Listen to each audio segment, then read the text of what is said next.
ازاي تبيع لعميلك؟ ازاي تعمل كلوزنج للبيع؟ لابد ان انت رقم واحد تدرك رغبة العميل في عملية الشراء.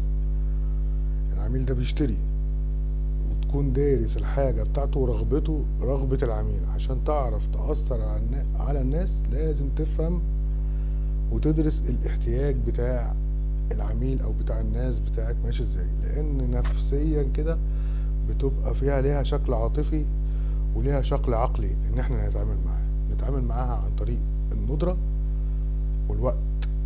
الندرة ان الوحدة دي اللي موجودة دي في الدور التاني مفيش موجود منها غير الدور التاني، او الوحدة اللي هي بتبص على البحيرة او على الليك مفيش منها غير الشقة دي. في شقتين تانيين بيبصوا على السور مثلا. الوقت النهاردة السعر كذا، بكرة السعر هيبقى كذا، النهاردة التسهيلات كذا، بكرة التسهيلات هتبقى كذا.